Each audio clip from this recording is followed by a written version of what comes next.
Good morning. All right. Before we start our service today, there's a couple of announcement. May mga announcement lamang po tayo. Our church family retreat will be on April 18 and to 19. So, yung venue natin is to be announced pa, no? So, come with your whole family and be blessed. I think lahat naman ay makakasama. Okay? April 18 and 19. And then next, sunrise service on April 5, 7 a.m. So dito po yan gaganapin. And after our service, there will be a breakfast. So dala rin po tayo ng kanya-kanya nating share your food, share your breakfast. Ministry volunteers. Yan, napapansin ko medyo dumadami na tayo and kailangan po natin ng mga volunteers. Siguro yung katabi ninyo, no, itap ninyo. If he or she is gifted to this particular gift, you can volunteer and help the church. Ayan. All right. Let us all stand and let's read our call to worship passage found in Hebrews 10 verses 19 to 25. Hebrews 10 verses 19 to 25. Let's read this all together. Begin. Therefore, brothers, since we have confidence to enter the holy places by the blood of Jesus, by the new and living way that he opened for us through the curtain, that is, through his flesh. And since we have a great priest over the house of God, let us draw near with a true heart, in full assurance of faith, with our hearts sprinkled clean from an evil conscience, and our bodies washed with pure water. Let us hold fast the confession of our hope without wavering, for he who promises faithful, and let us consider how to stir up one another to love and good works, not neglecting to meet together, as it's the habits of some, but encouraging one another, and all the more as you see the day drawing near. Church, dahil po sa ginawa ni Jesus, meron po tayong confidence na lumapit sa Diyos. Hindi dahil deserving tayo, hindi dahil sa ating pong mabuting gawa, kung hindi dahil po sa ginawa ni Jesucristo, kaya po tayo ay naging worthy sa harapan po ng Diyos. So today, let us draw near with sincere hearts. Iwan po muna natin yung ating pong mga pride, yung ating pong mga iniisip, ang ating pong mga problema, at yung mga division. No, iwan po muna natin yan. Yung atin po mga selfishness at lumapit po tayo bilang iisang katawan ng Diyos. Let's pray. Salamat Panginoong Diyos sa umagang ito na ipinagkaloob niyo po sa amin. Salamat dahil sa dugo ni Kristo ay may access po kami sa inyo pong presensya.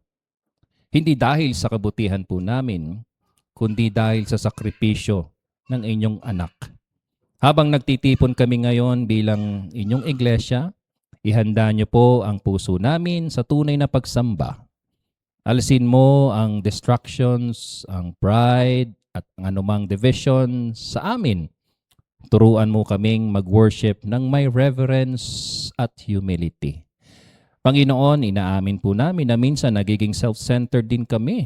Minsan, mas iniisip namin ang sarili kaysa sa kapatid. Forgive us, O Lord, for failing to discern the body. Forgive us kapag naging careless kami sa pagsamba.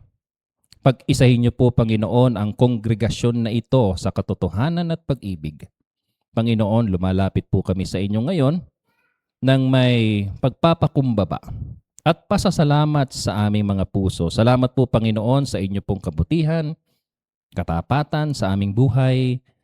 Sa bawat araw na dumaraan, nakikita namin ang inyong kamay na gumagabay sa amin, nag-iingat sa amin, at nagbibigay ng lakas sa amin.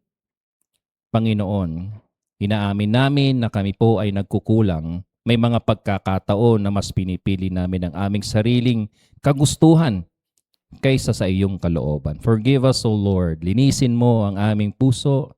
Help us, Lord, to live a life worthy of our calling, O Lord. Ipinagkakatiwala namin sa inyo ang aming simbahan. Patuloy mo kaming pag-isahin sa pag-ibig at katotohanan.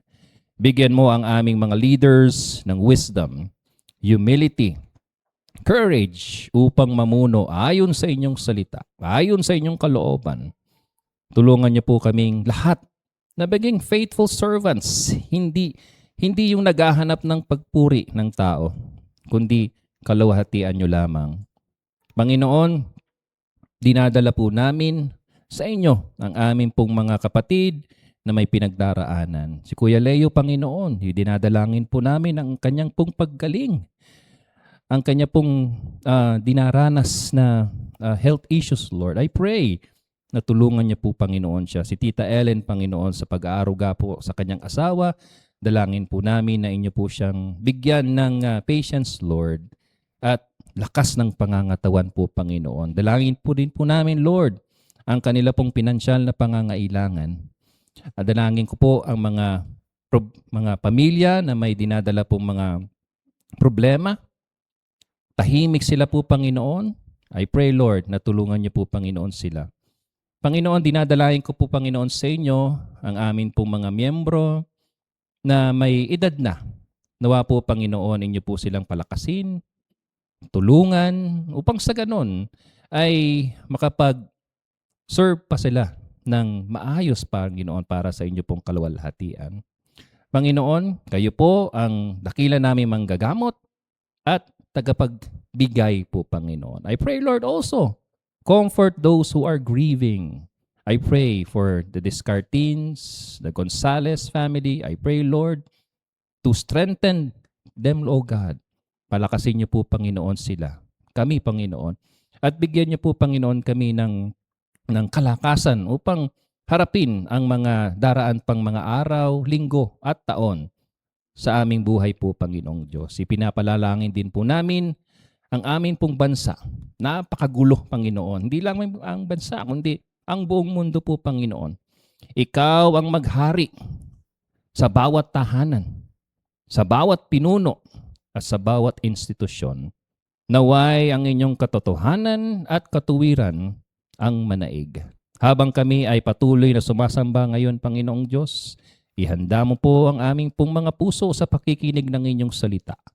Buksan niyo po ang aming isipan upang maunawaan namin ang lahat ng katotohanan at naway sundin namin ito. Nawa po, Panginoon, lahat ng aming ginagawa ngayon ay magbigay ng kalugod-lugod sa inyo. Maraming salamat po, Panginoon, sa oras na ito, sa freedom na meron kami upang magsama-sama at magsambaw po, Panginoon. Maraming salamat po, Panginoong Diyos. Sa inyo po ang papuri at pasasalamat sa pangalan ni Jesus. Amen. Amen.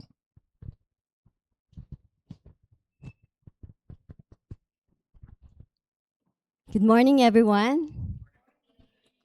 Are we all blessed this morning?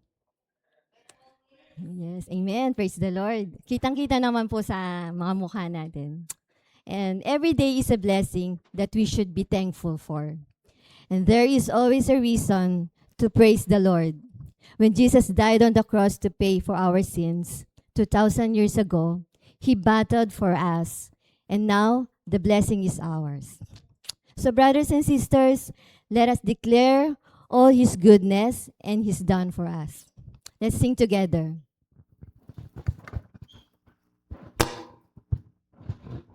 Let's sing joyfully for the Lord.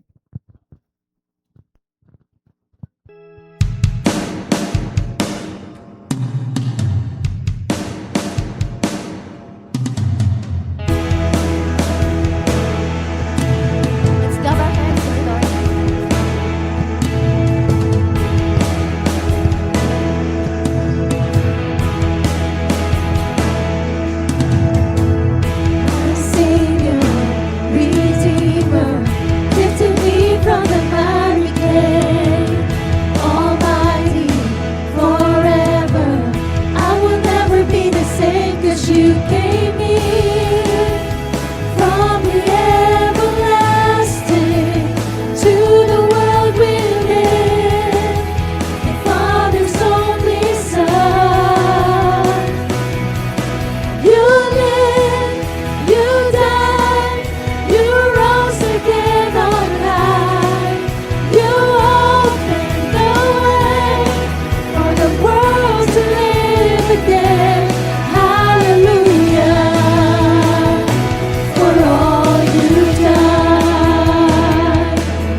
praise you, O God, O Lord Jesus. Thank you, Lord God, for all you've done for us, O God. Hindi po ito mapapantayan, Panginoon, because your amazing love is so perfect, O Lord God. Let's continue to worship the Lord, and let's sing Amazing Love.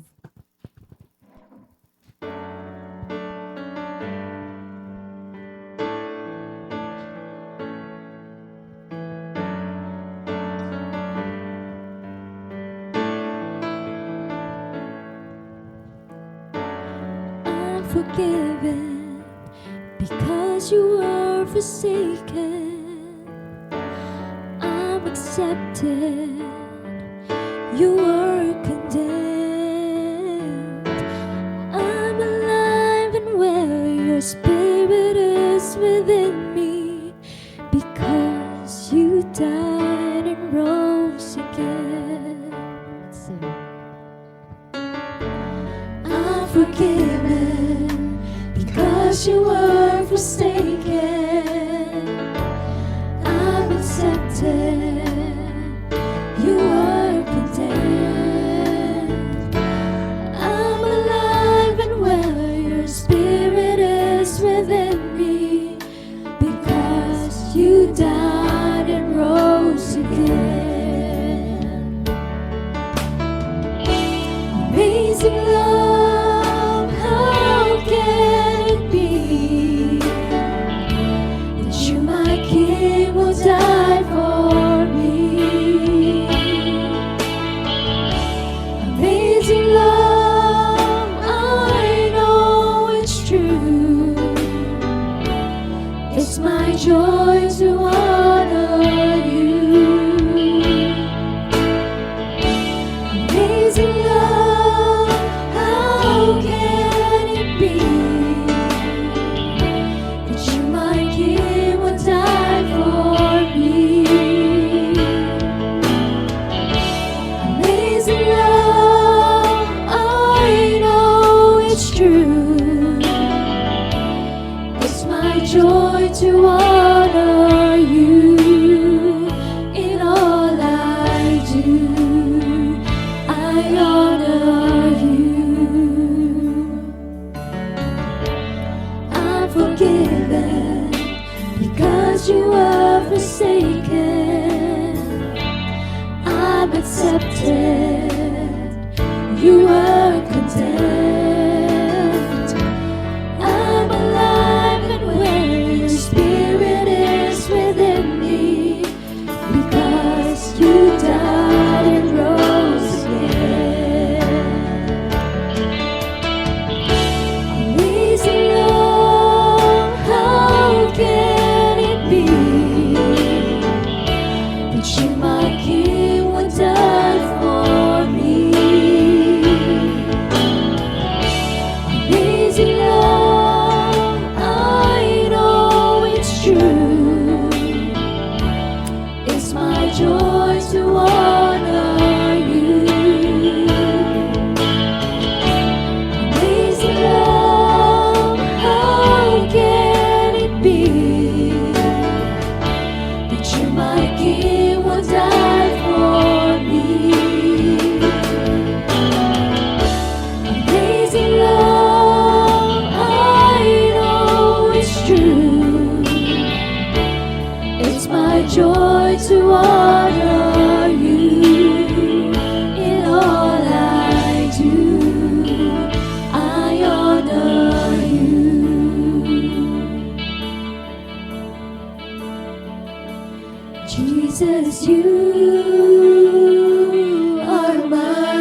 you.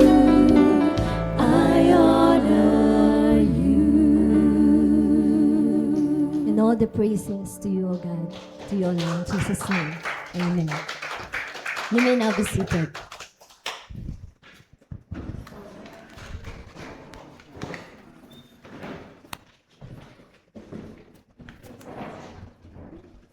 Okay. So, magandang araw sa bawat isa. And good morning. Good morning. It's good to see you all. Siguro sa time ng ating pong meron po bang first timer? Si Jo Marie. Si Jo Marie, nakausap ko siya kanina. And welcome Jo Marie, no? Kaklasyo siya ni Sam. So, galing pa daw siyang QC. Okay. So let's all stand, no? As we greet one another with our brotherly greetings, no?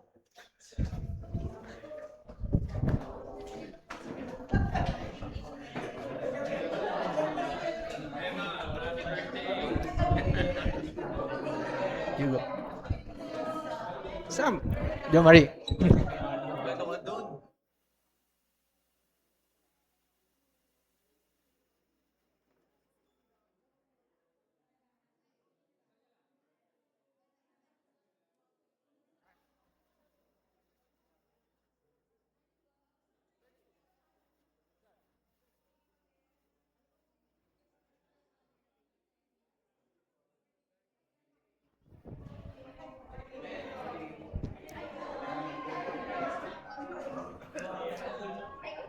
Okay po.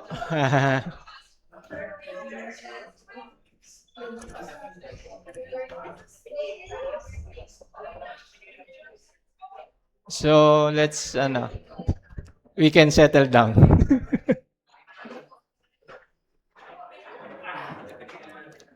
So, pag-aaralan natin today is makikita sa 1 Corinthians chapter 11 verses 17 to 34. And etong 1 Corinthians 11, 17 to 34 talks about the Lord's Supper. So, 18 verses, medyo mahaba. So, ibig sabihin, mag-overtime tayong konti. So, you have been warned. So, buksan natin ang ating mga Bible as we read, no? Buksan natin ang ating Bible sa 1 Corinthians 11, 17 to 34. So, basahin natin, no? 1 Corinthians 11, 17 to 34. But in giving this instruction, I do not praise you because you come together not for the better but for the worse. For in the first place, when you come together as a church, I hear that divisions exist among you, and in part I believe it. For there must be also factions among you, so that those who are approved may become evident among you. Therefore, when you meet together in the same place, it is not to eat the Lord's Supper, for in your eating each one takes his own supper first, and one is hungry and another is drunk. For do you not have houses in which to eat and drink, or do you despise the church of God and shame those who have nothing? What shall I say to you? Shall I praise you? In this I will not praise you. For I received from the Lord that which I also delivered to you, that the Lord Jesus in the night in which he was being betrayed took bread, and when he had given thanks, he broke it and said, "This is my body which is for you. Do this in remembrance of me." In the same way he took the cup also after supper, saying, "This cup is the new covenant in my blood. Do this as often as you drink it in remembrance of me. For as often as you eat this bread and drink the cup, you proclaim the death of the Lord until he comes. Therefore, whoever eats the bread or drinks the cup of the Lord in an unworthy manner shall be guilty of the body and the blood of the Lord. But a man must test himself, and in so doing, he is to eat of the bread and drink of the cup. For he who eats and drinks judgment to himself, if he does not judge the body rightly.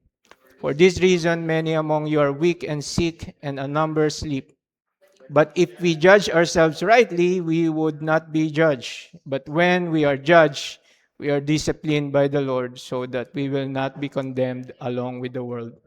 So then, my brothers, when you come together to eat, wait for one another. If anyone is hungry, let him eat at home, so that you will not come together for judgment. Remaining matters I will direct when I come. Mga kapatid, this is the word of the Lord. Let us pray. Heavenly Father, we come before you this morning, Panginoon, reflecting on this beautiful passage in which 1 Corinthians 11 shows your selfless sacrifice.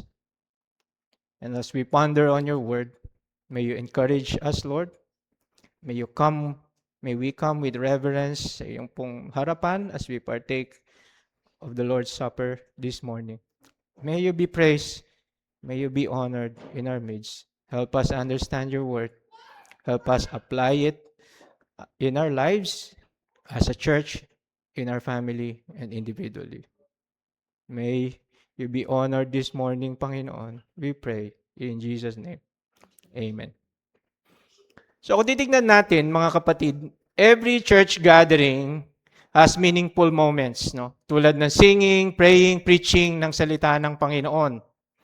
But there is one moment that is especially sacred, and that is when we come to the Lord's table.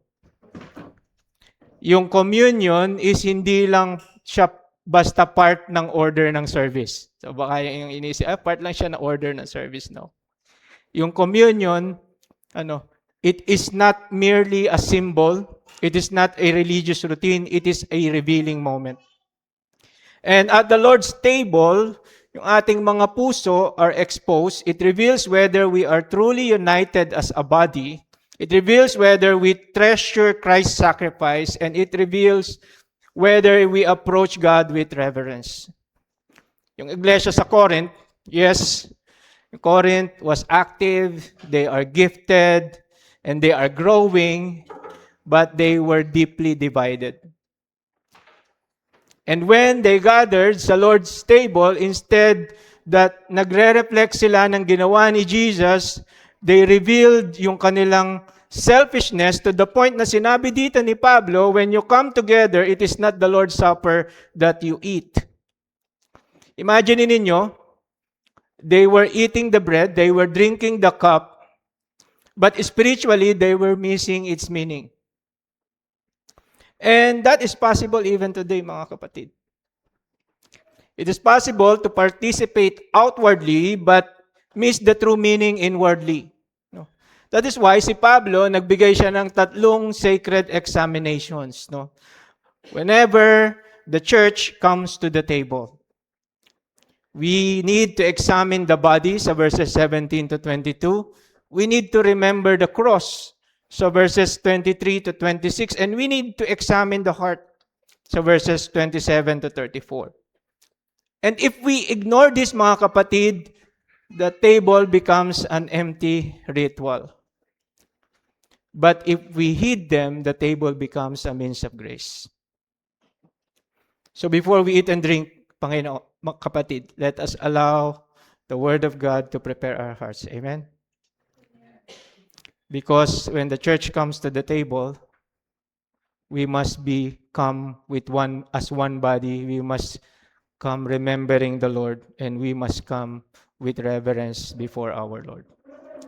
So sa verses 17 to 22, we are to examine the body by asking the question, is there division among us?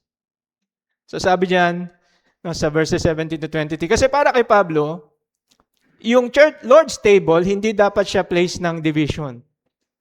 Imagine, isang letter ng instruction sa isang iglesia, and nung dumating na sa part kung saan si Pablo would instruct them of the Lord's Supper, yung mga Corinthian believers, ang bukana niya sa verse 17, but in giving this instruction, I do not praise you because you come together not for the better, but for the worse.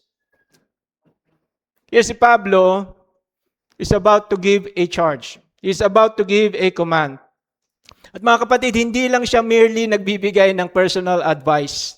He's giving an apostolic instruction Tulad ng isang military commander kung saan yung kanyang instruction is expected to be received and followed. Sa verse 2 ng chapter 11, kinomend ni Pablo yung mga Corinthians na they are remembering his teaching and his example. 15 verses after, dito sa verse 17, yung opposite yung nangyari. Surely, it is one thing to remember yung mga teachings and examples ni Pablo, and it is another thing to live out his teachings and imitate his examples. Dito nag-fail yung mga Corinthian believers. Bakit? Sabi niya dyan, because you come together not for the better but for the worse. Hindi kinall out ni Pablo yung mga Corinthian believers for not observing the Lord's Supper. Actually, probably baka faithful sila na gawin yun kasi may kainan. Hindi rin sila nag-instruct si Pablo, ito yung meaning ng Lord's Supper. Probably alam na yun ng mga Corinthian believers. But ang ginagawa dito ni Pablo is he is trying to correct yung practice nila na hindi siya in line with the Lord's Supper. Which is, yung intention is to remember yung sacrifice ng Panginoon in which lahat ng mananampalataya are made one. And yung idea dito is that they come together for the worse, sabi ni Pablo. Meron siyang moral evil na nangyayari. Kasi instead na yung kanilang celebrations na dapat times of loving fellowship and spiritual strengthening, ang nangyayari is that merong mga selfish indulgence. Merong shaming ng mga mahihirap na kapatid. Merong careless disregard for the sacrifice ng Panginoon sa cross.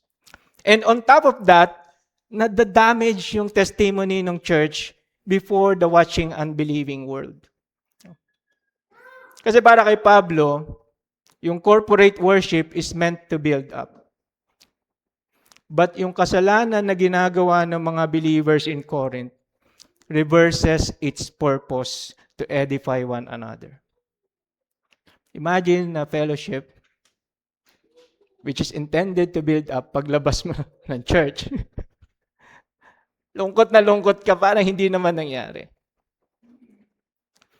Kung titingnan natin mga kapatid, tulad na nabanggit ni Pablo dito sa verse 17, it is possible pala to attend church and nagde-decline ka spiritually. On the outside, they seem to be worshiping the Lord, but in reality, they are harming each other as one body. So verse 18, sabi niya dito, for in the first place, when you come together as a church, I hear that divisions exist among you and in part I believe it, sabi ni Pablo. Maraming distressing concerns na narinig si Pablo, pero itong behavior and practice ng mga Corinthian believers sa Lord's Supper, ito yung number 1 sa listahan ni Pablo kasi serious ito na concern para kay Pablo. Sabi ni Pablo, when you come together as a church. And pag sinabi nating church, mga kapatid, hindi yun yung church building. Hindi yun yung meeting place. Pag sinabi nating church, it is the congregation of believers. We are the church. Ang kakaiba sa church ng Corinth, kasi narinig ni Pablo na merong mga divisions among them. And yung mga divisions dito sa Corinth is a continual, habitual, constant behavior na nangyayari. No, divided na nga sila over leaders. Ako, part ako ng grupo ni Pablo. Ako, part ako ng grupo ni Cristo. Ako, part ako ng grupo ni Apollos. Divided na sila over spiritual gifts. Ako, nagtatangs ako. Ikaw, anong gift mo? Service lang eh. Maliit yung gift mo. And now, even dito sa pinaka-sacred na ordinance na dapat nila i-observe, divided pa rin sila between social, economic classes. Yung tinatawag na haves and have-nots. Yung mga meron, yung mga wala. Probably yung mga ibang reports kay Pablo, siguro exaggerated. Di ba? Minsan gano'n naman talaga. No? Oh, yung church na yun, no? Exaggerated. Pero sabi dito ni Pablo, somehow naniniwala ako in part. So, the Corinthians, apparently, very divided sila. They could not agree on anything. And pag sinabi kong they could not agree on anything, hindi lang ito yung simpleng hindi sila mag-agree sa logo. Hindi sila mag-agree sa date ng family day o kaya dun sa color ng mantel, no? Yung disagreements nila hindi petty. Kakaroon sila ng disagreement kasi they did not seek to serve each other. Instead of sharing together in fellowship and worship, nag-i-spend sila ng panahon nila at ng lakas nila in selfish indulgence, in arguing, in disputing. And even itong division nila invades even itong Lord's Supper. Yung mga mayaman, busog na busog. Yung iba, lasing pa. And habang yung mga walang kaya ay naiiwan na gutom. It became a display of social status instead of spiritual unity. Yes, they are gathering physically, but in reality, napaka-divided nila spiritually.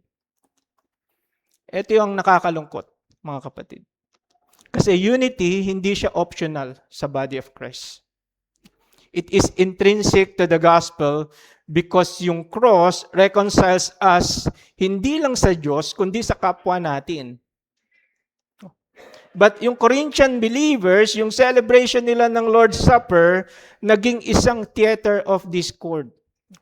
Kasi para kay Pablo, nakikita niya itong divisions na ito as nullifying the very purpose for gathering together for worship in the name of Christ. Kasi it contradicts what the Lord's Supper proclaims as the foundation of the church, and that is yung sacrificial giving ng buhay ni Jesus para sa iba. Yung mga divisions nila are not even doctrinal, but simply because of personal rivalries, prestige, and honor. And itong mga divisions and cliques na meron sa church corrupted yung celebration nila ng Lord's Supper. Dinagdag ni Pablo sa verse 19, "For there must also be factions among you, so that those who are approved may become evident among you." We must remember, mga kapatid, hindi nagpro-promote dito si Pablo na dapat meron tayong divisions para malaman natin kung sino yung totoong believer. Although it is true that in times of divisions, nakikita natin sa paglipas ng panahon kung sino yung mga totoo at saka yung tried, yung mga tested na believers, eschatologically is magkakaroon ng separation ng wheat at saka ng tares, pero hindi ito yung primary reason dito ni Pablo na sinulat. Naintindihan ni Pablo na ang Diyos kaya niyang mag-reveal ng totoong pananampalataya even through conflict, and yung mga Corinthians, hindi sila excuse sa kasalanan nila. Primarily, ang point dito ni Pablo is that yung mga divisions sa Corinth reveal a church that has failed to take to heart the message of the cross. And tragic yun. It is like saying to your wife na mahal kita, pero opposite naman yung ginagawa mo. Opposite yung ginagawa mo kasi palagi ka nasa beer house, no? Now, they are celebrating the Lord's Supper, proclaiming yung ginawa ng Panginoon to make them one, pero lip service lang pala. Sa heart nila, hindi. Bakit? Kasi dun sa ginagawa nila. Ayun ang tanong, ano ba yung practice ng mga Corinthian believers? That shows they have failed to take sa heart nila yung message ng cross. Sabi ni Pablo sa verse 20, "When you meet together in the same place, it is not to eat the Lord's Supper, for in eating each one takes his own supper first, and one is hungry and another is drunk." So etong 1 Corinthians is probably, ito yung isa sa mga unang sinulat ni Pablo around mid-50 ADs, no? Nung third missionary journey niya, which 3 years siya nag-expend sa Ephesus. And nung early church, nakapag-develop sila ng special fellowship meals na tinatawag nilang love feast. And usually, nagko-conclude yung love feast na iyon sa Lord's Supper. So, etong congregational meals or yung love feast, nagpapakita ng fellowship, nagpapakita ng affection, nagpapakita ng mutual caring among the believers, and yung emphasis ng love feast is yung pagiging isa nila, yung oneness. And because of the oneness, na emphasis ng mga love feast, no, is nagkaroon sila na-draw sila dun sa celebration ng Lord's Supper. That it was Christ who united them through His death and on the cross. And yung church in Corinth, sinunod yung ganong practice. They followed the same practice. Pero pagkakaiba, they turned the fellowship meals into a time of gluttony and drunken partying. And if yung ganitong behavior was tied to the bread and the cup of the Lord's Supper, it became a serious dishonor to a sacred act of worship. Kasi, kabaligtaran siya sa essence ng Lord's Supper. At this point, it seems na yung mga Corinthian believers, nag-o-observe sila ng Lord's Supper na separate sa worship. Hindi katulad natin ngayon, nag-worship tayo, and after nun, sa kanila, iba. So probably ginagawa nila yon sa hapon. So, the Lord's Supper, integrated sila dun sa love feast. Dito, meron silang common meal, tapos kung saan, ang ginagawa nila, nagdadala sila ng pagkain, and kinakain nila ng sabay-sabay. Then followed by the observation ng Lord's Supper. And of course, ang nag-host ng love feast is yung mga members na may kaya. No? Wherein, meron silang malaking bahay kung saan kasya siguro yung 30 na tao. Probably, sila yung nagpro-provide ng bread at saka ng wine. Pero bawat isa nagdadala ng pagkain.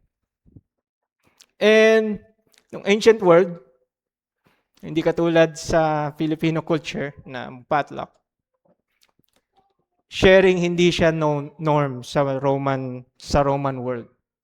And somehow, yung mga Corinthians na adapt nila yung ganitong culture, especially yung mga mayayaman sa Corinth. And sa Corinth, so hindi sila nag-share ng pagkain. And kitang-kita yung divisions nila into social classes sa kanilang communion. No? When everyone brought their own food sa communal meal, mas lalong na-highlight yung difference ng mayaman at saka ng mahirap. Yung iba, maraming dalang pagkain and masasarap yung pagkain. Yung iba naman, konti lang yung dala, iba, wala. So, merong may dala ng lechon, may dala ng crispy pata. Yung isa, may dalang corned beef, may dalang pandesal. Yung isa, ang dala lang tubig. Kasi yan lang talaga kaya niyang dalhin. So sa kainan nila, people, kitang-kita mo, people are divided into two groups. Yung mga haves and have-nots, and it eats kung ano lang yung dala nila. Because some people have more food than others, yung iba na marami end up eating a lot and getting drunk right in front of those who have little and are still hungry. There are times yung host naman na mayaman, sabihin niya dun sa kanyang mga amigo, "Oy, kapatid, no? Yung mga katulad din nila na mayaman sa church, doon tayo sa triclinium. Yun yung special dining place na merong mga recliners. Iwan na lang natin sila diyan. Dito sila sa atrium. Atrium is an open space na walang bubong, walang upuan. So, kitang-kita sa banquet nila, yung theater of wealth, yung theater of property, nagdi-display sila ng social distinction. And dahil ayaw ng mga well-to-do church members na makipagsikuhan habang kumakain, no, doon sa mga mahihirap, wala silang pakialam kung na-embarrass na sila, na-shame sila, wala silang pakialam if even they go hungry. Sa mga action nila, mas pinapamukha nila kung gaano sila kayaman, mas lalo nilang pinapahiya yung mga kapwa nilang mananampalataya na wala o konti lang yung pagkain. Sana hindi mangyari sa atin, no? Na darating ka sa church, marami kang dalang pagkain pero masaya ka kasi lahat kakain. Darating ka sa church na hindi ka nahihiya kahit wala kang pagkain kasi nagkaroon ka ng konting gipit sa budget. Pero yung mga Corinthian believers, hindi ganun. And they are observing the Lord's Supper after noon. So para siyang isang fiesta na in principle, invited lahat. Isang barangay. Pero yung isang exclusive subdivision ang ginawa, nilock yung gate ng subdivision, mga amigo ko lang ang papasok, yung mga mahihirap nasa labas, and maglaway kayo sa kinakain namin. Pero mas masahol pa yung ginagawa ng mga Corinthian believers.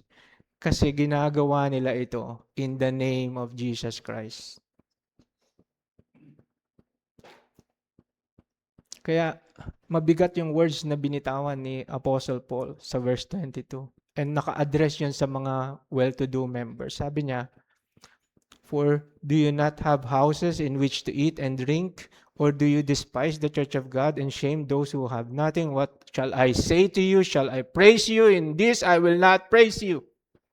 Dito makikita na merong sarcastic na tone si Pablo. And para kay Pablo, because of this attitude ng division, they are ultimately despising and shaming God's church.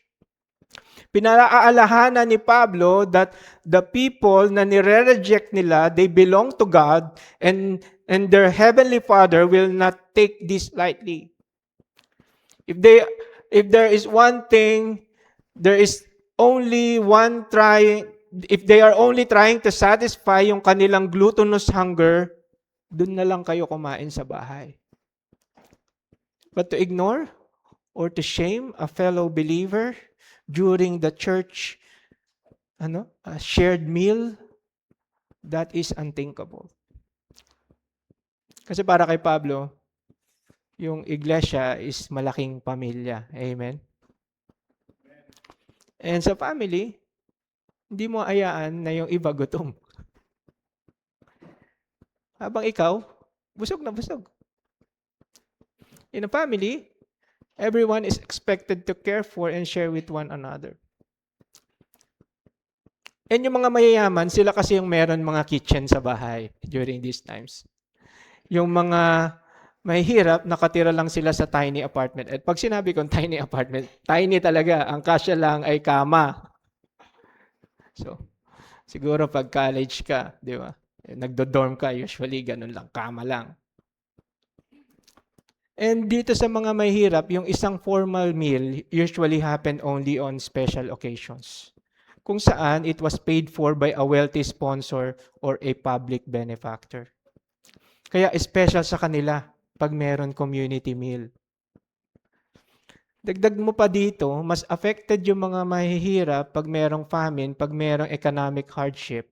Kasi hindi naman katulad ng isang domestic slave na merong household na tumitingin sa kanya, yung mga mahihirap walang ganun. Yung mga walang kaya, walang ganun. Kaya malaking tulong yung church family nila pag part sila ng isang community of faith, no? To care for them and to look after their needs. And yung mga well-to-do members, nasanay sila na merong slaves na nakapaligid habang kumakain sila ng dinner. And probably, nadala nila itong kultura na ito hanggang sa Lord's Supper nila. Yes, sa communion, kumakain sila ng bread, nagdi-drink sila ng wine, nire-remember nila ang Panginoon, but they are not acting like one family. Kasi mga kapatid, yung communion, hindi siya individual act. It is a corporate declaration. It is a declaration that we are one body. We eat from the same bread because we are one body. The Lord's table reminds us that we are all equal sinners. The Lord's table reminds us that we all receive the same grace. The Lord's table reminds us that we belong to one Lord. So we cannot be divided from one another while claiming that I am right with God. Hindi natin pwedeng sabihin, mahal ko ang Panginoon, pero wala kang pakialam doon sa kapatid mo sa Panginoon. Kasi mga kapatid, yung vertical worship na walang horizontal na pagmamahal is hypocrisy. And when we take the bread, we are saying, we belong to one another because we belong to one Lord. So before we come to the table, tanungin natin yung sarili natin. No? Meron ba akong ganitong puso that I look down on someone in the church? Pinipili ko lang kung sino yung gusto kong pakisamahan. Meron ba akong ina-avoid sa church? Na kahit na merong opportunity to reconcile, nag-harness ako ng bitterness sa heart ko. Meron ba akong divisive na spirit? Let us remember, mga kapatid, unity hindi siya optional sa table ng Panginoon.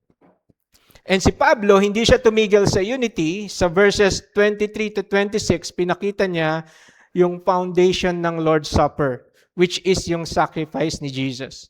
So, we are to remember the cross. And tanungin natin yung ating mga sarili, have we forgotten the price?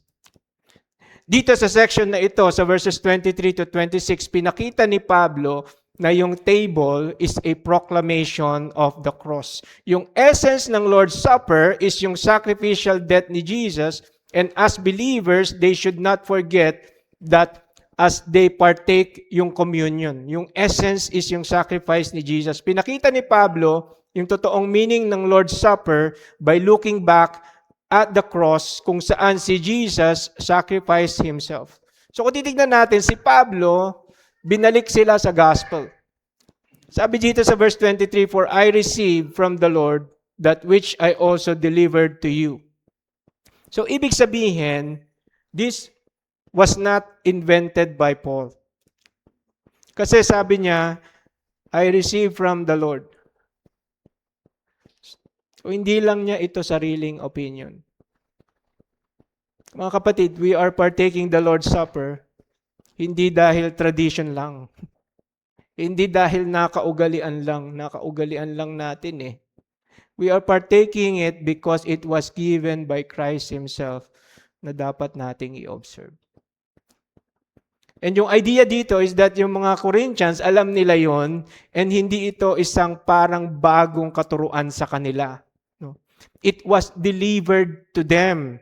And kung titignan natin, because yung unang Corinthians, etong 1 Corinthians was written bago isulat lahat ng Gospels. So kung titignan natin, ito yung unang biblical record ng institution ng Lord's Supper. At meron itong direct quotations mismo na sinabi ni Jesus. It was passed down from Christ to the apostles, then to the Corinthian believers, then sa atin. Sabi niya that the Lord Jesus, in the night in which He was being betrayed, took the bread. More than 30 years ago, nung sinusulat ito ni Pablo, si Jesus, in-institute niya yung Lord's Supper na nagpapakita na this is a historical account. Hindi itong kwentong bayan. Oh, kilala mo ba si Jesus? Oh, parang yun yata yun eh. 30 years ago.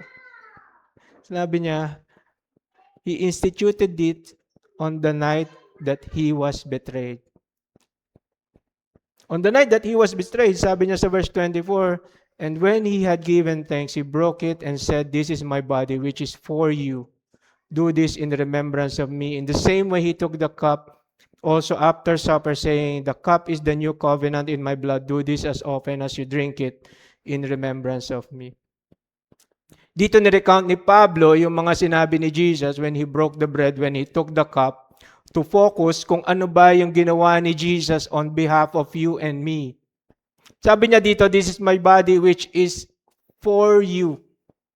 Do this in remembrance of me." So, mga kapatid, this is something personal. Paul is reminding them that si Jesus gave His body for you and for me. He gave His body on behalf of others. Ito yung tinatawag na substitutionary atonements theologically. Na because of our sins, dapat yung katawan natin yung pinagpira-piraso. But on the cross, Jesus took yung punishment natin at ginawa niya ito willingly. It is sacrificial love. And by recounting yung words ni Jesus sa Last Supper, pinapakita ni Pablo yung napakalaking self-sacrifice ni Jesus at pinapakita niya rin yung napakalaking kabaligtaran nito sa selfishness ng mga Corinthians when they are partaking the Lord's Supper. Dagdag ni Pablo, in the same way, he took the cup also after supper, saying, "This cup is the new covenant in my blood. Do this as often as you drink it in remembrance of me." Yung praise na this is the cup of the new covenant in my blood, ini-emphasize yung sacrificial death ni Jesus sa cross. Kasi mga kapatid, salvation is not cheap. Jesus, He left the glories of heaven, took on human flesh, and endured a shameful, painful death in order to save unworthy, guilty sinners na katulad natin lahat. Yung salvation that we celebrate when we take the Lord's Supper comes at a price. It is the blood of Jesus. And si Jesus, by saying yung phrase na New Covenant, sinasabi niya that it was promised by God in the Old Testament. Hindi lang ito basta New Testament invention. Yung mga Old Testament saints, they are looking forward doon sa spotless lamb na ipro-provide ng Diyos Ama. Yung mga apostles, nakita nila, nahawakan nila yung Lamb of God in which sinabi ni John the Baptist who takes away the sin of the world. Sa Exodus 24:8, nung pinalaya ng Panginoon yung mga Israelites, ang sabi niya, "Behold the blood of the covenant which Yahweh has cut with you in accordance with all these words." Sa Jeremiah 31, verse 31 to 34, sabi naman ng Panginoon, "Behold, days are coming, declares Yahweh, when I will cut a new covenant with the house of Israel and with the house of Judah. Not like the covenant which I cut with their fathers in the day I took them by the hand to bring them out of the land of Egypt, my covenant which they broke, but I was a husband to them, declares Yahweh. But this is the covenant which I will cut with the house of Israel after those days, declares Yahweh. I will put my law within them, and on their hearts I will write it, and I will be their God, and they shall be my people, and they will not teach again each man his neighbor, and teach man his brother, saying, Know Yahweh, for they will all know me, from the least of them to the greatest of them, declares Yahweh, for I will forgive their iniquity, and their sin I will remember no more." Kitang-kita natin doon yung mga words na I will. Kasi mga kapatid, salvation is God's doing. Wala tayong ginawa, no, para tayong iligtas ng Panginoon. Christ gave Himself up for us. Siya yung fulfillment ng Old Testament promise ng New Covenant. So mga kapatid, covenants are made through the shedding of the blood. And yung fresh covenant relationship with God the Father through the blood of His Son is a fulfillment ng pangako niya sa Jeremiah 31. Yes, yung mga apostles, sa Last Supper, nagse-celebrate sila ng Passover. But when Jesus instituted the Last Supper, sinasabi niya na yung kanyang sacrifice replaces yung ineffective blood ng bulls and goats na sinasacrifice nila during Passover. Sabi sa Hebrews 10, "It is by God's will that we have been sanctified through the offering of the body of Jesus Christ once for all. For as often as you eat this bread and drink this cup, you proclaim the death of the Lord until He comes." Verse 26. Kasi para sa kay Pablo, yung sacrifice ni Jesus is selfless. Yung sacrifice ni Jesus is is hindi niya tinignan yung sarili niya, pero etong mga Corinthian believers, hindi sila nagpo-proclaim ng significance ng Lord's Supper. Kasi if they are proclaiming the Lord's death in what they do at the Lord's Supper, hindi sila mag-over-indulge sa sarili nila, hindi nila i-despise yung iba, hindi nila i-shame yung iba or even allow them to go hungry. Kasi para kay Pablo, the communion is not about yung appetite. It's about yung atoning substitutionary sacrifice ng Panginoon. It is a remembrance of His sacrificial love. And more than that, yung Lord's Supper is part of our Christian witness. Na pinoproclaim natin yung crucified, risen, and returning Lord. Kasi diba dito sa atin, maraming mga memorial sites to honor yung mga sundalo na nagbuwis ng buhay, especially ng World War II. And pag may mga special occasions, tulad ng araw ng Kagitingan, naggagather yung mga tao to honor them. And usually, anong ginagawa? Tinatanggal yung sombrero, di ba? Merong moment of silence. Yung mga tao, naggagather doon to honor yung mga valiant soldiers, pero hindi sila naggagather doon casually. They are remembering yung cost ng freedom, and the cost is yung mga buhay ng mga sundalo na namatay defending yung freedom. And dahil sa kanilang sacrifice, they were given reverence pag nagagather sa mga memorial sites. Kung titignan natin, yung memorial demands reverence because of the sacrifice. Yung Lord's Supper is a memorial, but it is infinitely greater. At the table, we remember hindi yung national freedom, but we remember eternal redemption. Every time that we eat the bread and drink the cup, we proclaim Christ's death until He comes. By looking backward, we remember the cross. By looking inward, we examine our hearts. And by looking forward, we anticipate His return. In communion, we are preaching the gospel visibly. The bread declares that Christ's body was broken. The cup declares Christ's blood was shed. And yung ating salo-salo declares that salvation is costly. Mga kapatid, when you hold the bread, remember, it should have been my body. When you hold the cup, remember, it should have been my blood. Yung communion, hindi lang siya emotional nostalgia, it is a theological proclamation. Pero nagbigay si Pablo ng warning.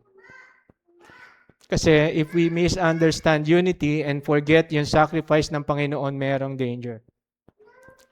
Kasi sa table, yung table ng Panginoon, hindi lang siya sacred, it is also holy. It is serious. Makikita natin yan, no? Sa verses 27 to 34. So we need to examine our hearts before partaking yung Lord's Supper. Sabi niya dyan, sa verse 27, "Therefore, whoever eats the bread or drinks the cup of the Lord in an unworthy manner shall be guilty of the body and the blood of the Lord." Notice yung sinabi dito ni Pablo na hindi niya sinabi na unworthy person. Ang sinabi ni Pablo, unworthy manner. Kasi yung unworthiness, yung worthiness, kung yun ang usapan, walang magpapartake sa Lord's table. Kasi lahat tayo makasalanan. Isa lang yung perfect man, and that is Christ, and it is only because yung perfection ni Jesus imputed on us that made us worthy to come to the table.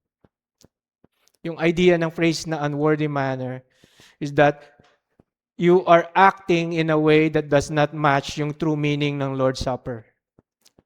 So if someone takes the Lord's Supper in a way that go against its purpose, which is proclaiming the Lord's death, they become guilty in relation to His death. Simple lang yung logic dito ni Pablo. The Lord's Supper declares the Lord's death, and if someone's behavior at the table does not reflect what His death means, then they are acting against it. In a sense, nagmo-move away sila from the Lord and stand with those who crucified Christ. So, parang yung idea na pag nilapastangan mo yung Philippine flag, hindi mo naman dinidishonor yung isang pirasong tela. Amen. Ang dinidishonor mo is yung bansa na nire-represent ng watawat na dinishonor mo. So to come unworthily sa communion does not simply dishonor yung ceremony, it dishonors the one in whose honor is celebrated. So we become guilty of dishonoring His body and blood, which represent yung gracious life and work ni Jesus for us, yung kanyang suffering and death on our behalf. We become guilty of mocking and treating with indifference the very person of Jesus Christ. That is why they place themselves in danger of God's judgment. Kaya dinugtong dito ni Pablo na kailangan natin i-examine yung sarili natin. Sabi niya sa verse 28, "But a man must test himself, and in so doing he is to eat of the bread and drink of the cup, for he who eats and drinks judgment to himself if he does not judge the body rightly." Maraming several tests na binanggit dito si Pablo na tutulungan tayo mag-decide before we come to the table. Una, sabi niya dyan is that we need to examine ourselves and alalahanin natin na yung atoning death ni Jesus was necessary because of our sinfulness. And yung genuine believer, naiintindihan niya na hindi niya naiintindihan niya na required na dapat mamatay si Jesus for me to come to the table. Naiintindihan niya na siya ay makasalangan at si Jesus yung nag-iisang tagapagligtas. Naiintindihan niya na walang social classes sa Lord's table, na si Jesus lang yung bida at hindi siya. Naiintindihan niya that everyone is welcomed and honored equally as His guests and as members of His body kasi binuksan ng Diyos yung kanyang isip. Binuksan ng Diyos yung kanyang puso na naintindihan niya na lahat tayo makasalanan are guilty before God, but I am forgiven because Christ placed yung kanyang perfection sa akin, my sins imputed sa kanya sa cross. So if you are a born-again believer, the Lord is calling you to partake the Lord's Supper. Second, which is implied sa verse 22 that we need to examine, has something to do with how we treat our brothers and sisters in Christ. If someone comes to the Lord's Supper with indifference or disregard toward fellow believers, then it is no longer truly the Lord's Supper they are sharing in. And to partake in a worthy manner means recognizing na lahat ng believers, mayaman man or mahirap, are united in Christ, and lahat tayo dapat mag-share equally in His grace and blessings, and that we must treat one another with the dignity and love that reflect that unity. Pangatlo, makikita natin sa verse 29 that requires discerning the body. And it has something to do with the elements that point to the crucified Lord, which makes yung communion holy and unlike any other meal. To discern the body means to recognize na yung mga elements represent Christ's death for us, and when we truly understand what they symbolize, it should shape our attitude and shape our behavior. It should remind us that we depend completely on Christ and that we also belong to one another. And because by understanding this, it should move us to care for each other, especially those who have little.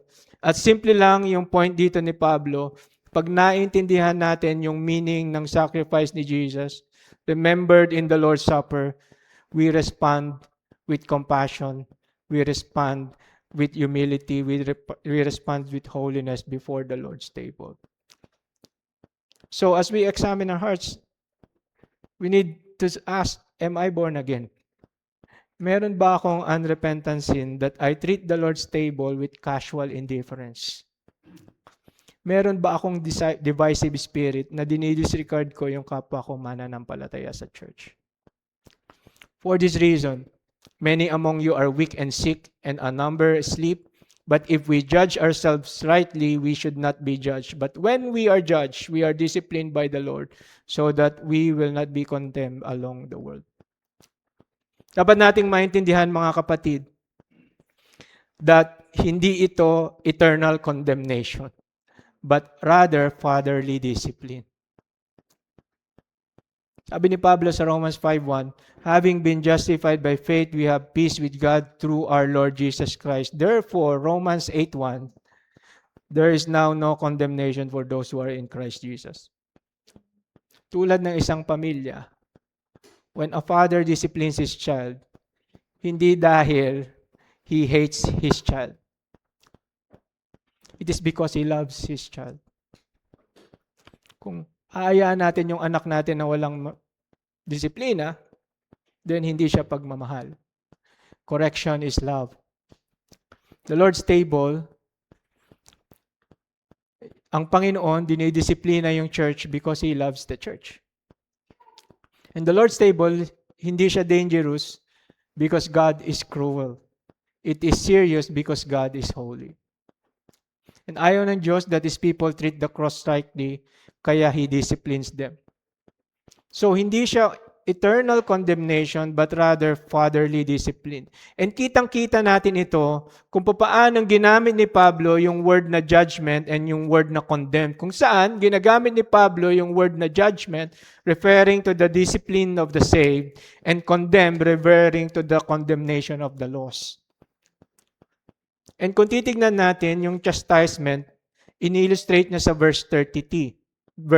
Kasi, gluttony at saka drunkenness can lead to what? Severe illness.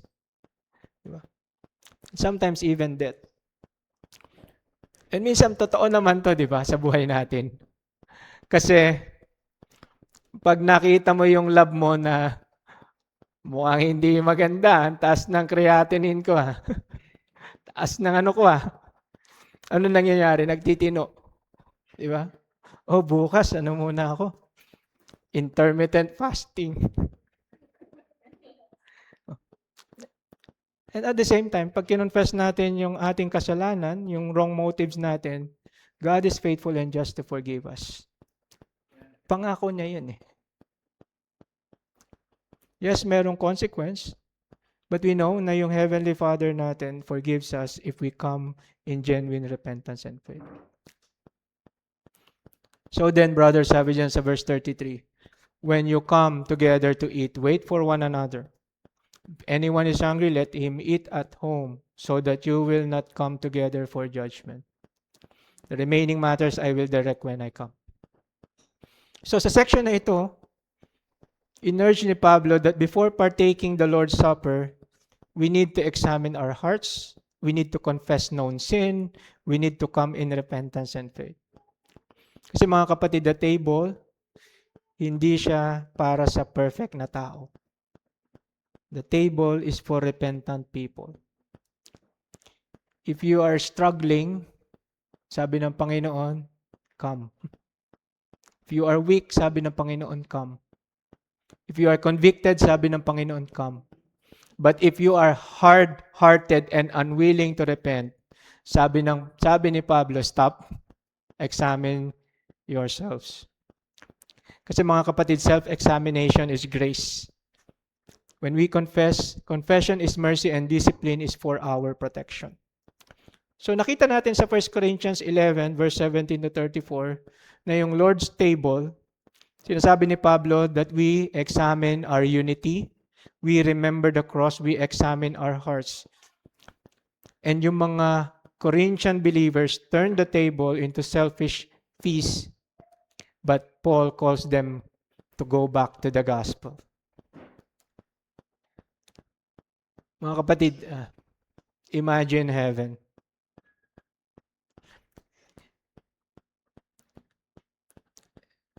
Sa book of Revelation, sabi doon, it speaks of the marriage supper of the Lamb. Kung saan walang divisions, walang humiliation, walang sin, walang pride. Just one redeemed people around one Savior. Alam niyo mga kapatid, every time we take the communion, we rehearse for that day. So let us not come casually. Let us come humbly. Let us come reconciled. Let us come grateful. Let us come repentant. Because This table, mga kapatid, was purchased by blood, was given in love, is guarded by holiness, and points to glory. When we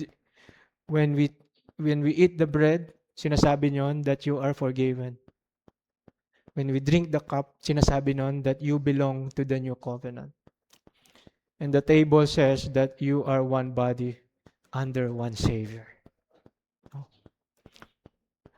So let us examine ourselves, and let all of us na repentant and grateful come. Amen? Let us pray. Heavenly Father, we thank you, Lord, for your word. Thank you, Lord, for reminding us, Panginoon, ito pong sulat ni Pablo in which yung mga Corinthian believers are disregarding your sacrifice. Maybe some of us, Panginoon, hindi po kami aware that we have a divisive spirit. Maybe some of us, Panginoon, wala pong ang aming pagkakaintindi that dapat perfection. Kaya sometimes we abstain. But the Lord's table, Panginoon, is grace. The Lord's table reminds us, Panginoon, that we are secured in Christ. And only believers bought by His blood, only believers na sinave ng Panginoon ang nakakaintindi na ito. And our prayer, Lord, is as we come together in the Lord's table, Panginoon, may you give us new hope. May you give us, Panginoon, new strength that we may stand confidently sa ginawa mo sa cross so that we can be forgiven. May you bless us, Panginoon, as we come together as one church under one Savior, remembering your sacrificial death. And this is our prayer, Lord God, in Jesus' name. Amen. Amen. Salamat po, Pastor Jojo, for your word. Let's stand together and let's sing, Jesus, Thank You.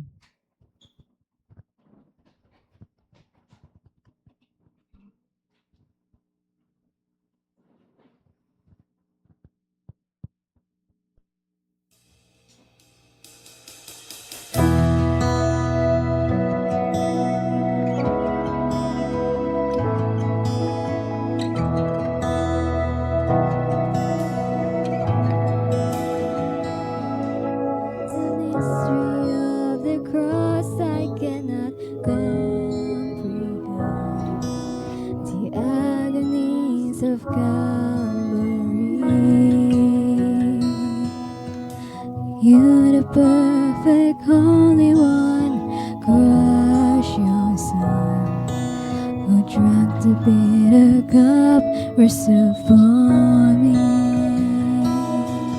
Your blood has washed away my sin. Jesus, thank you. The Father's wrath completely satisfied. Jesus, thank you. Once your enemy, now seated at your table. Jesus, thank you.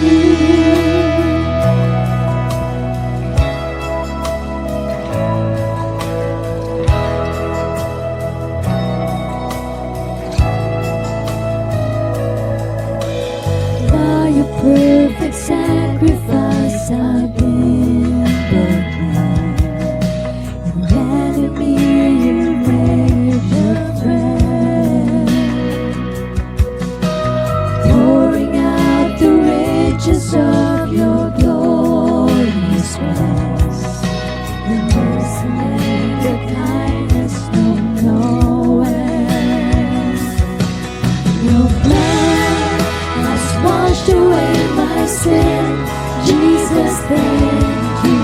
The Father's wrath completely satisfied. Jesus, thank you. Once your enemy, now seated at your table. Jesus, thank you.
sin.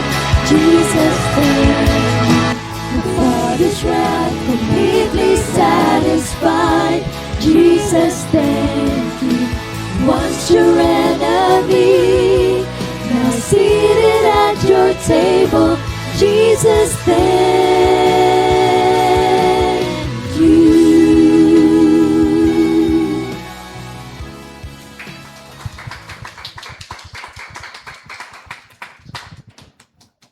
You may now sit down, please.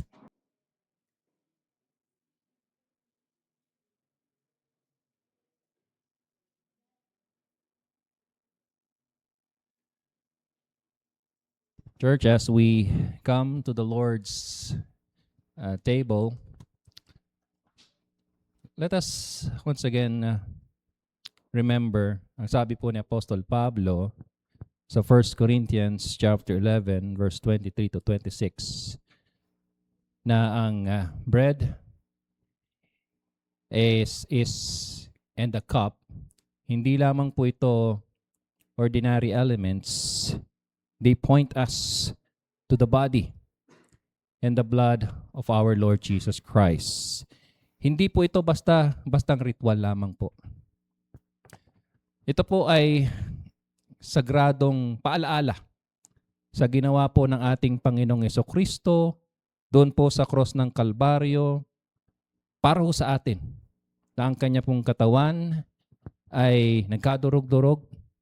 His blood was shed for the forgiveness of our sins. Doon po sa cross ng Kalbaryo. Binayaran niya yung ating utang na hindi ho natin kayang bayaran. So before we partake, let us examine our hearts. Saliksikin po natin ang atin pong mga sarili. May kasalanan po ba tayong dapat hingi ng kapatawaran? May kapatid ba tayo na kailangan po nating patawarin? So let's examine our hearts and let us come with humility, repentance, and faith. Let's have a moment of silent prayer and let's examine our hearts.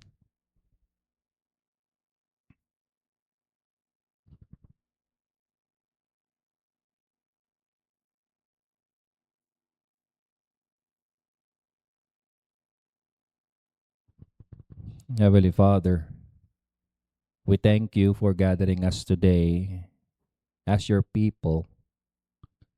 Thank you for the cross. Thank you for the forgiveness of our sins. Salamat po, Panginoon, sa katawan at dugo ni Kristo na ibinigay at inialay po para po sa amin. As we come to your table, prepare our hearts.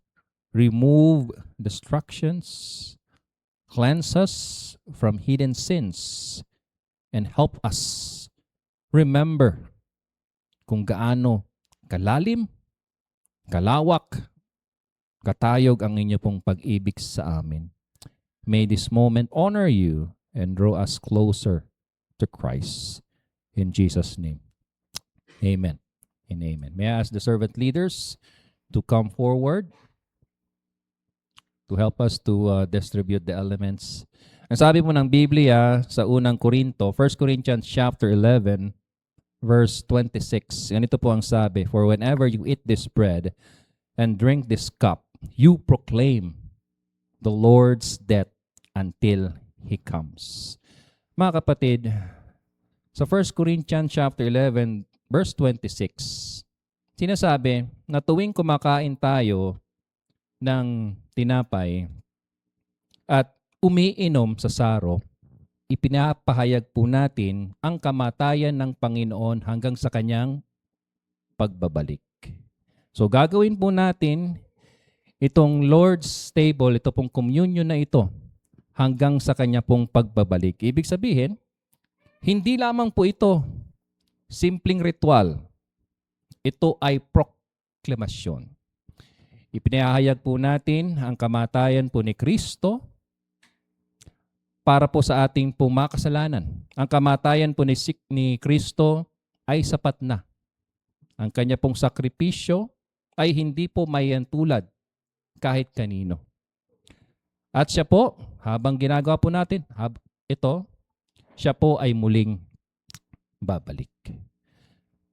1 Corinthians chapter 11, verse 23 to 24, For I received from the Lord what I also pass on to you.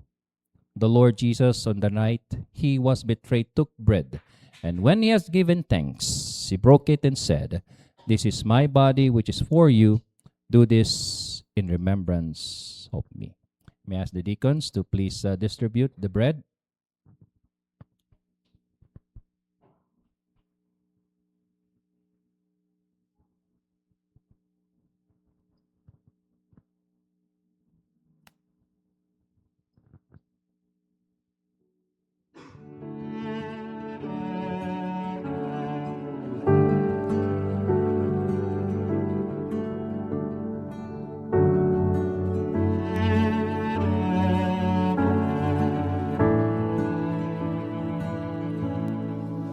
Beautiful Savior, fullness of heaven, though we have nothing, here we receive.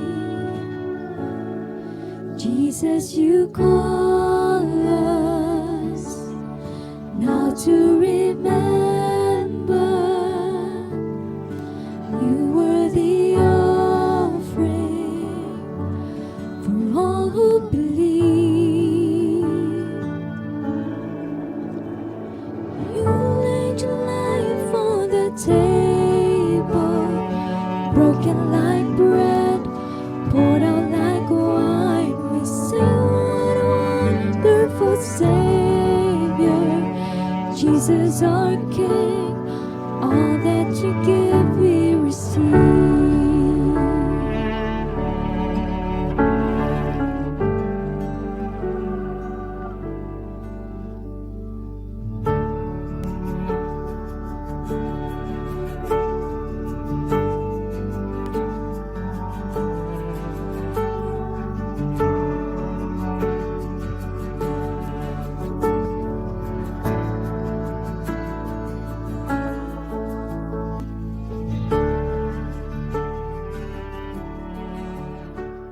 This bread represents the body of Christ broken for us.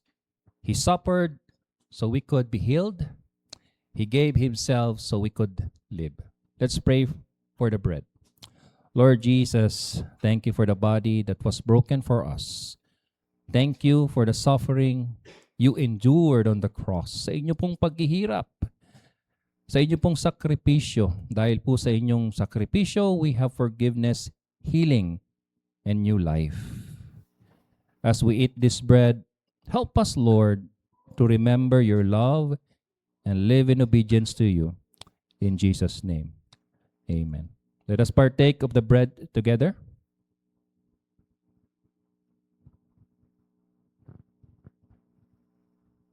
Please distribute the cups.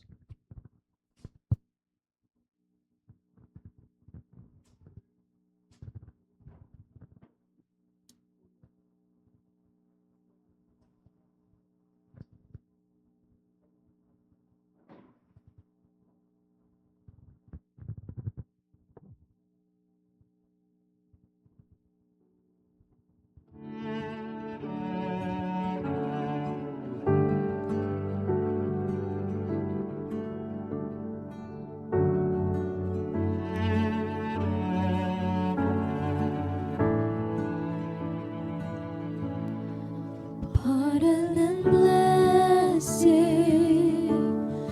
life everlasting, mercy unmeasured. How can it be? You are the giver, faithful forever. Help us to treasure all we've received. You laid your life on the table, broken like bread, poured out like wine.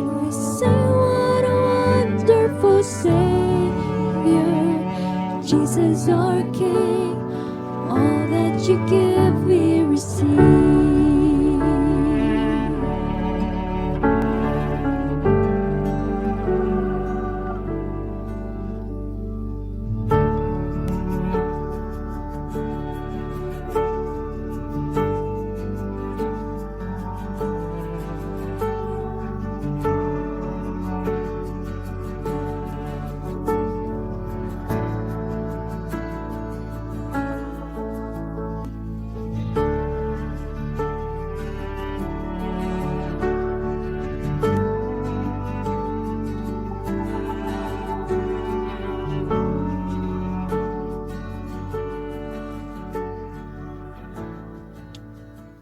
In the same way, after supper, he took the cup, saying, "This cup is the new covenant in my blood.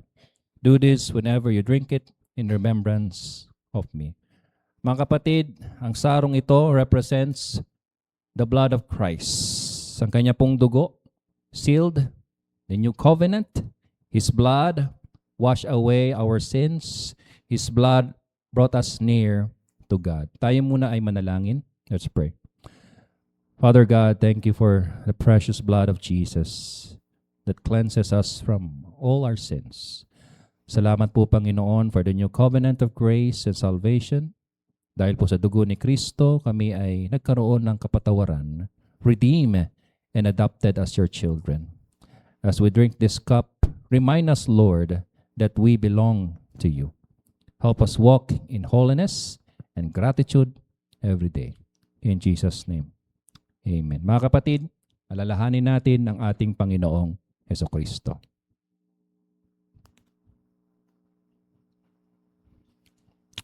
Let's pray. Lord, ang amin pong puso ay punong-puno po ng pasasalamat. Thank you for the cross. Salamat po sa kaligtasan na meron kami. Salamat po na meron kaming pag-asa, na meron kami kay Kristo. May this communion strengthen our faith, unite us as one body, and empower us to serve you faithfully until you comes. Help us, Lord, to live each day na lagi po namin inaalala ang ginawa ni Jesucristo para po sa amin. We give you all the glory and praise in Jesus' name. Amen. Amen.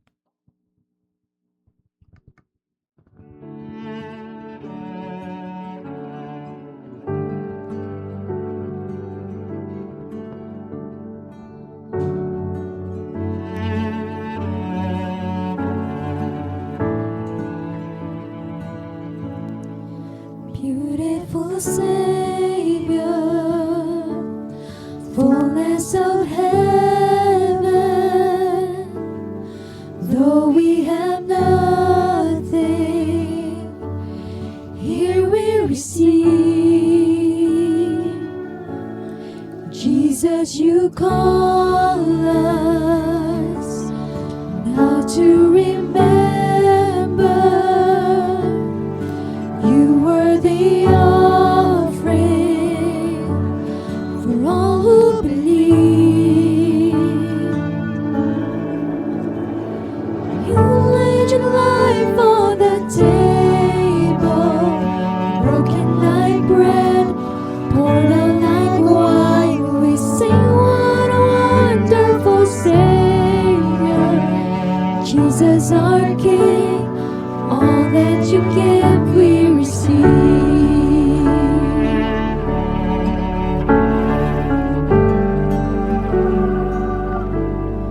Pardon and blessing, life everlasting, mercy unmeasured. How can it be? You are the giver.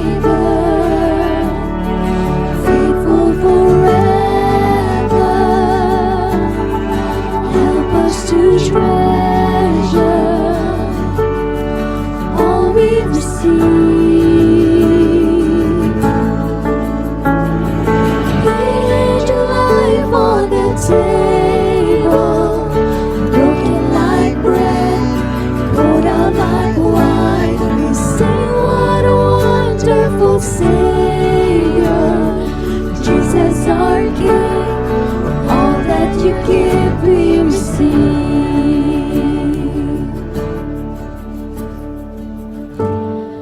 For the price you paid, we pour out our praises. For this feast of grace, we thank you, Jesus. For the price you paid, we pour out our praises. For this feast of grace, we thank you, Jesus. For the price you paid, we pour out our praises. For this feast of grace, we thank you, Jesus. You laid your life on the table, broken like bread, poured out like wine. We sing, what a wonderful Savior, Jesus our King. How we adore you, for you laid your life on the table, broken like bread, poured out like wine. We sing, what a wonderful Savior, Jesus our King. All that you give, we receive. We receive. Oh, we receive.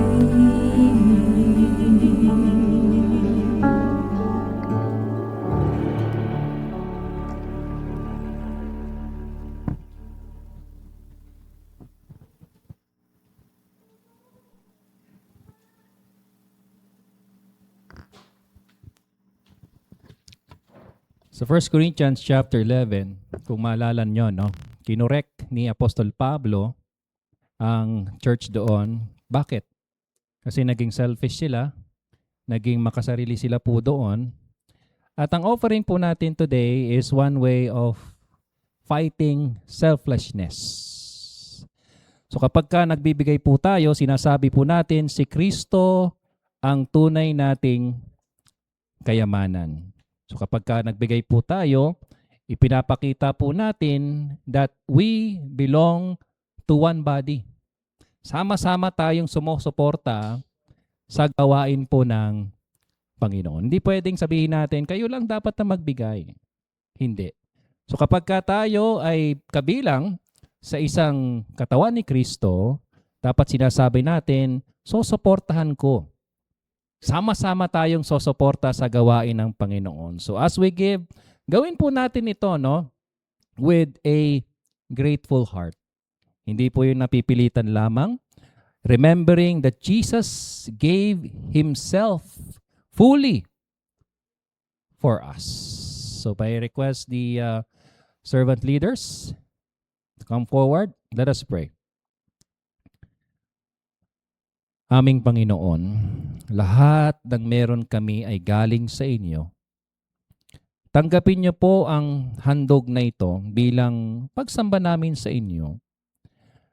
Linisin mo ang motives namin.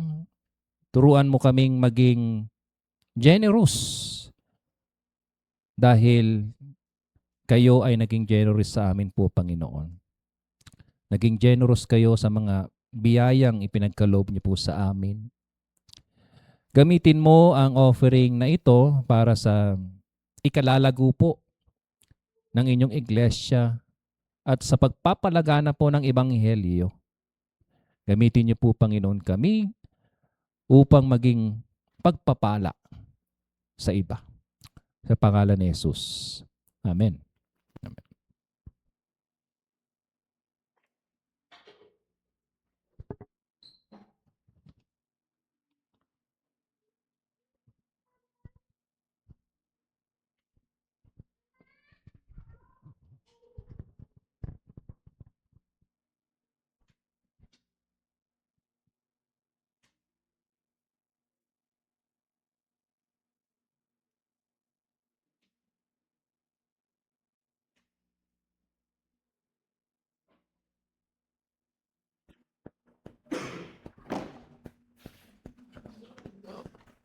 Okay, tayo po lahat ay tumayo.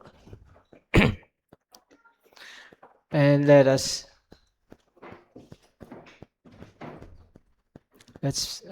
pray.